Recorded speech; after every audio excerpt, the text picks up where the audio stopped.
The rivalry between the world's two biggest economies is rarely out of the headlines.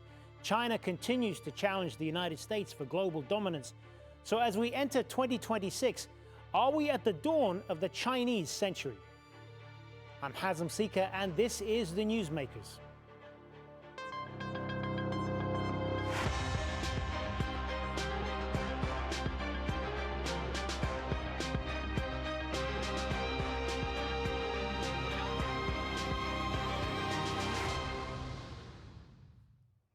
Oh, for decades now, China has been chipping away at America's global dominance.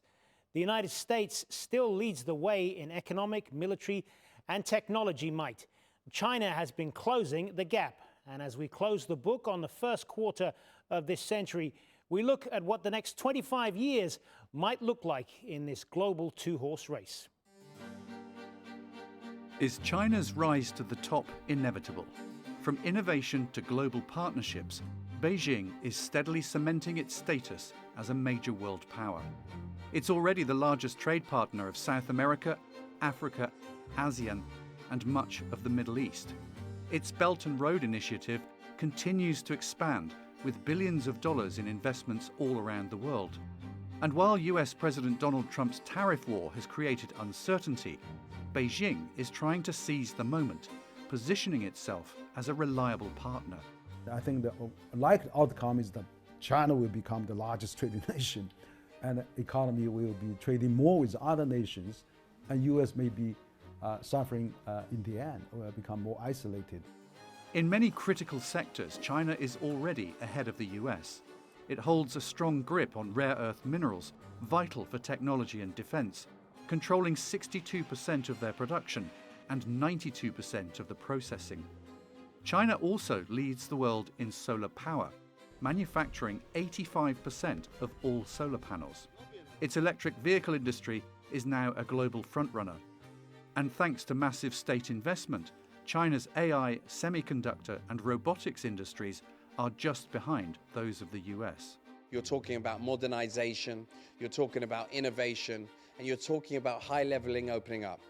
And right now in technology, in China, are the leaders. And if you're in China and you miss the moment, you miss innovation, because innovation happens so fast. That modernization and years of strategic state planning have made China a hub in the world's most strategic industries. And Beijing is now using its economic influence to shape global governance as well. At the Shanghai Cooperation Summit, President Xi Jinping unveiled a new initiative that can counter the US-led order. The unequal situation in which a small number of countries monopolize global governance must not continue. The rule of law in international relations is the basic guarantee for global governance. International law and international rules are common standards that should be jointly formulated, upheld, and implemented by all countries. There are no exceptions, nor should there be. Meanwhile, many think the US is retreating from the world stage under Donald Trump. Since returning to office, he has been at odds with many of his traditional allies, repeatedly criticized international organizations, and unleashed unprecedented tariffs that put the global economy at risk. The shutdown of US aid has affected millions of people in need and dealt a blow to US soft power. Yet during one of the tensest periods in his trade war with China, Trump was confident of US power. And if they don't do business with us, I think China's in big trouble, I'll be honest with you. I think China is, I don't know that they even make it. I really do. I believe that they're in big trouble. And I don't want them to be in big trouble. I want them to do great. I want them to thrive. We're way ahead of China in AI, and we're way ahead of China militarily from the standpoint of the sophisticated weapons. For so long, the question has been whether China would replace the US as the global superpower. But with recent shifts, the real question may now be, when will China take the lead? Well, joining me now to talk more about this are our guests from Beijing, China, commentator and host of CGTN Radio, Zhao Ying. From Surrey in the United Kingdom, Deputy Director of the Centre for European Reform, Ian Bond, and joining us from Washington, Chairperson for the Asia Pacific Security at the Hudson Institute, Patrick M. Cronin. Thanks very much for being with us. So, Zhao Ying, if I could start with you, just give us a sense of how powerful China has become in recent times and where it sees its place in the world right now. Well, it is true that China has come a long way in a very short period of time, but I think we have to make it clear that China has never sought to overtake the U.S. or replace the U.S. China's goal has always been to improve the living standards of its 1.4 billion people, and it's with this single-minded focus that it lifted 800 million people out of poverty. And I'm not saying that the United States, the US government doesn't care about its citizens, but I'm just thinking that when the resources and political energy are poured into geopolitical rivalry, if you look at the tariffs, the sanctions, export control, I think inevitably some of the domestic needs, like affordable housing or accessible healthcare or renewing the infrastructure, they kind of get less attention. And I kind of feel that the logic of geopolitical rivalry is a zero-sum, but domestic well-being is not. An affordable house in Shanghai does not make life in the United States worse, and lower insulin prices does not harm people in China. And many of the basic human needs like dignity, opportunity, and safety, they are kind of universal. So I think if countries start from this universal, this shared human baseline, the logic of confrontation becomes much weaker. And I think if China and the U.S. can, start from this, put the domestic well-being above everything else, they may find that there's a lot more overlapping interests than conflicting ones, like cooperation in clean energy lowers the costs on both sides, and the more stable supply chains reduces the inflation on both sides, and the scientific exchanges provides opportunity for both countries. Patrick Cronin, clearly there are people in the United States who see China as a rival, a competitor, a threat even, certainly in the Trump administration, and there is a lot of criticism about the tariff policy, whether it's making things worse. But how, in your view, should the U.S., what should they be doing to counter the rise of China if they want to remain the world's dominant superpower? Well, there are a lot of questions there. The United States welcomes the rise of all countries. It's trying, though, at the same time, to preserve its particular influence in the world, its prosperity. We enjoy a per capita income here in the United States that's many times more than that of China, and that's going to remain so for some time. But we have to make sure we're using that prosperity for positive results, and I think we want to work with China and a lot of other countries to do that. The United States, therefore, to retain its position, must redouble its foundational strengths at home in terms of education. We have to not cut science funding, but add to science and technology funding. But we have to continue to build on the investments that I think we've seen pouring into the United States this past year that are helping us lead in cutting-edge technology like artificial intelligence that is going to work on data centers, on energy, on shipbuilding, and semiconductors and many other areas. I think that will help us retain our competitive edge. I think the United States under the Trump administration, as with the Biden administration, continues this sort of trifecta of trying to cooperate with China where we can, compete where we must, especially on the high technology area, I would suggest, and then confront China where necessary too. And that's the reality of big power relations. It's complex. It's multi-layered. We have an integrated global economy. But I would add that China has been doubling down on trying to divest itself from the global economy in many ways by focusing on self-sufficiency. And this came out, again, very clearly at the fourth plenum. And the next 5-year plan of the Communist Party is supposed to be focused even more on self-sufficiency. And that self-sufficiency is leading to an economic model that is automatically structurally producing overcapacity and therefore going to challenge the industries of many emerging economies in the global south and elsewhere. And I think that's a challenge that the United States needs to take up and try to seize, rather than, as we just did, we just avoided the G20 meeting in South Africa. I think that was a big mistake. We need to be engaging with the world bilaterally, multilaterally, and I think minding our own store in terms of our own foundational strengths. And I think those things will stand us in good stead to preserve peace, to deal with tensions or to deal with conflicts of interest that happen, and try to preserve the peace while we're working through those differences. As we saw with President Xi Jinping and Donald Trump talk about Taiwan the other day, there's a great interest in trying to avoid conflict over disagreements and try to find a way to increase trade, but not at the expense of one's own people and economy. And I think those are the balancing acts that big powers are having to try to navigate. Ian Bond, what's your take on this? And do you see China's place in the world as wanting to supplant the U.S. wholesale, as some see it, or does it want to simply kind of retreat and mostly focus on its near geographic area and its own neighbors? So I think I largely agree with Patrick Cronin on how things stand. A few years ago, I think you could say that China was more focused on raising people out of poverty and so on.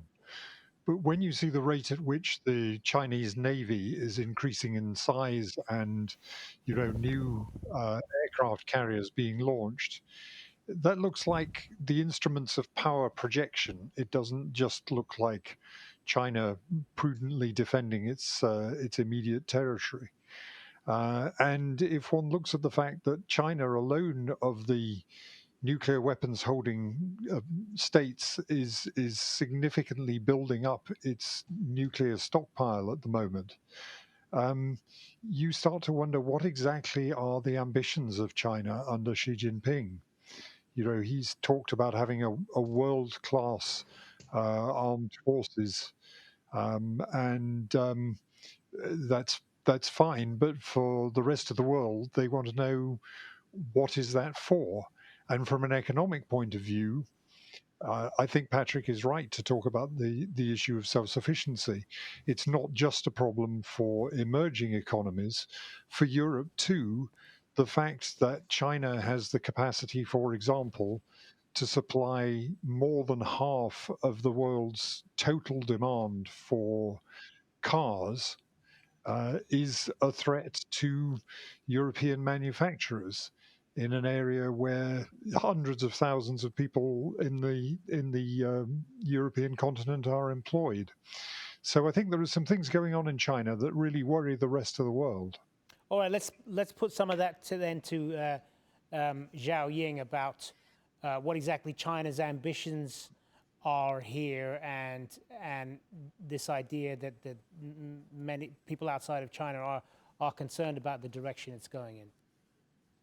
Yeah, first of all, may I respond a little bit to the overcapacity accusation, because I kind of feel this is really an issue of perspectives, because if you look at Africa, Africa is the world's most sun-rich continent. However, it is rich in solar resources, but 600 million people in Africa still lacks electricity. And I just read a recent report that over the past 12 months, through leading up to June, the import of solar panels from China has increased by 60%, which means that they are seeing the first signs of the solar booming in Africa, and African people can finally get the electricity they need for their daily lives, for their businesses, and even for industrialization. So I kind of feel that, is this really overcapacity, or is this the needs of those poor countries are finally being met? So I feel this is only about perspectives, and then about China's military ambition. Actually, if you look at the China's military spending, its military spending in 2025 is $246 billion US. That's about 1.3 3% of China's total GDP and is lower than the global average of 1.9% and way much lower than the 3.5% of the United States. So I believe China's policy is still largely defensive rather than offensive. Patrick Cronin, I know you touched on some of this earlier, but if we take a kind of long-term view of this, in terms of the different models that the U.S. and China have in terms of economic growth. Obviously, in liberal democracies like the U.S., things are often messy. There are different jurisdictions, different laws that need to be applied, and sometimes that gets in the way of progress of real growth, as compared to a system like China, where things are very kind of centrally planned and put forward in a more perhaps organized way. Is that something that hampers a country like the U.S. In terms of its growth? Well, there's a broad discussion, a very rich discussion on this about different models of economic growth. I think the United States, though, is still trying to hew to a liberal, sort of classical liberal approach, regardless of tariffs and other measures that the Trump administration has enacted on top of that lately. And that is in contrast to a sharp top-down central planning approach that we see out of China. China's obviously achieved enormous growth since Deng's great opening, decades ago. But under Xi Jinping, that growth has slowed considerably. And indeed, the slowing down to now 5% and below, looking ahead per year, is something that will call into question just how robust is that model, I think, even within China. The United States, though, is focused more on itself, not on China, and it's trying to reinvigorate itself in a couple of ways. One of them, you see the Trump administration taking very serious actions to try to reindustrialize, especially on cutting edge and critical technology sectors. And there's been some success in winning promises of enormous investment on critical areas, but there's much work to be done. And it must be done with allies and partners. And I think that's where the United States needs to do a better job of making sure that it's working closely, just as it is with the Koreans and the Japanese, for instance, on shipbuilding or in semiconductors. This can be expanded considerably with our European friends and others around the world to make sure the United States continues to be competitive.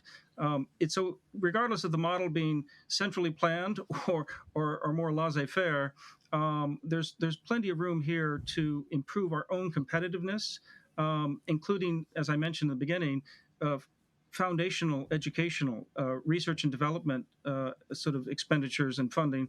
We're doing a lot of this through our investments, through corporations, we're relying very heavily on big and high tech, but we also need to rely very heavily on our great university systems rather than to try to frighten them off. So I see some very good things being done under the Trump administration to attract investment in critical areas, but I see some real areas for improvement in terms of working better with allies and making sure we're doing the foundational sort of investments in R&D. I feel confident. I teach at Carnegie Mellon University. I have Chinese students. I have Indian students. I have European students, and I see a lot of great young American students. And I think this is a great opportunity for the United States to continue to be a great attractive source for innovation going forward. And I think this innovation catalyst that we can provide at our universities and our research centers can help propel our economy forward, despite the fact that we are sometimes, unlike the Chinese, we can be extremely inefficient, right? So we see the inefficiencies, we see the neglect in some areas, and they get addressed haphazardly or intermittently, but they do eventually get addressed because people have voices here. And I think the systems, we can argue again, what kind of system? I believe very much in the American-led system, but I'm also critical of our current government in terms of thinking that it's the heavy reliance on tariffs and the treatment of allies in particular, I think, are areas that need improvement. All right, Zhao Ying, how do you see, I mean, if I could hit on perhaps a weakness that China has at this point. I mean, it's definitely developed at an incredible pace over the last few decades, but what would you say is its Achilles heel at this point? Well, I mean, China, of course, like every nation, it has its own challenges, but I wouldn't call any of these Achilles heel because from the Chinese way of thinking, every challenge carries the seed of opportunities. It all depends on the angle you look from. I mean, of course, demographics could be a key concern right now, but actually, this is something that China has anticipated like 3 decades ago, and it actually made its economic policy and demographic policy together. China invested heavily in education, so as you can see, the young people today, they are far better educated and much more productive than any previous generation. And I have to say, in many ways, their education level is kind of outpaced the economic level of China's current stage. And that leads to another more urgent issue, that is the mismatch in the job market, there are still a lot of vacancies in traditional manufacturing, but these young college graduates, they normally would want some jobs in services, in finance, or like healthcare or some creative industries. And that has resulted in a high youth unemployment on paper. But also, this also pushes China to continue to, expand its high value added and knowledge based sectors and move further up the global value chain, which is also in line with China's long-term economic goals. So I wouldn't call any of these Achilles heel because China has anticipated them, studied them, and made policies around them for many, many years. Let me turn back to you on this, Ian. I mean, you're talking to us from the UK, of course, but as one of the largest economies in Europe, how does Europe see this whole rivalry, competition, if you want to call it, between the US and China, and what are the implications for Europe going forward? So I think traditionally Europe has taken a similar approach to the US in saying that there are some areas in which Europe can cooperate with China. There are some areas in which it's going to compete with China. And in other areas, China is what Europe has described as a systemic rival. And that's similar to the UK as well, which also has talked about cooperation, competition, and challenge. So, basically, I think everybody in Europe would rather be able to lean more on cooperation and less on rivalry. But I think in recent years that's become harder in some ways.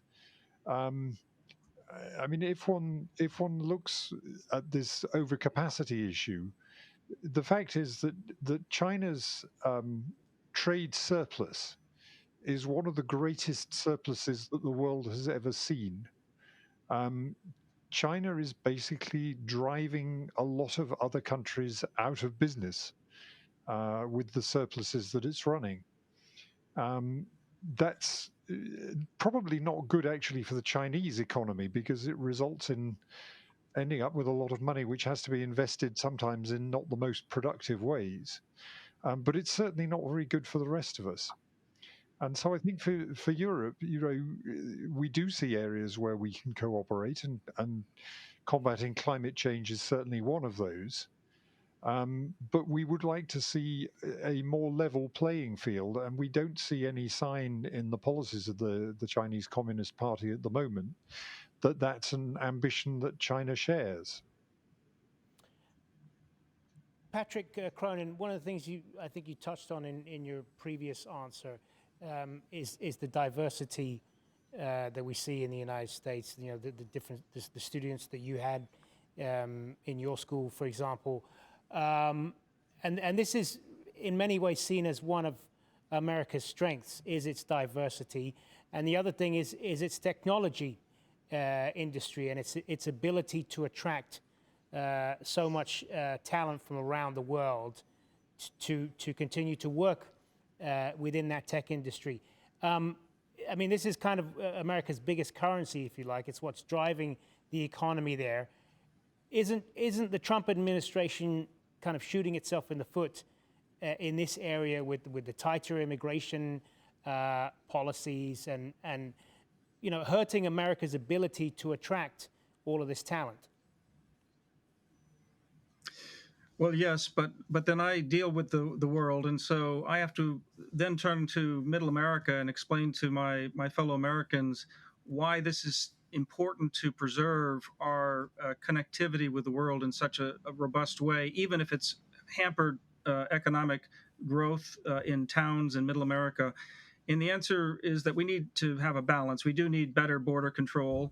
But we also need to make sure we're enforcing the law. We also need to continue to preserve our attractiveness, our soft power. I mean, Joe and I passed away this past year, along with Rich Armitage, two of my great mentors who were very much on different sides of the political aisle, but very much joined on the need to make sure that America was attracting the talent, working with allies, creating a positive message. And I think those things have been jeopardized by some of the Trump administration's policies. But I think those are going to be short-lived aberrations, even though the American body politic continues to have this large populist element that is wary of the outside world. And we have to always counteract that. That's not new in American politics. That's been part of our politics from day one. 250 years ago next year. So we have to manage this, and we need intelligent discussion to try to figure out how do we preserve our own America first interests, if you will, and work very well with the world. And I think we can do both of those things. We have to. Thanks very much for being with us, Zhao Ying, Ian Bond, and Patrick Cronin. And thank you for watching. Remember, you can follow us on social media and be sure to subscribe to our YouTube channel. I'm Hazem Seeker. We'll see you next time.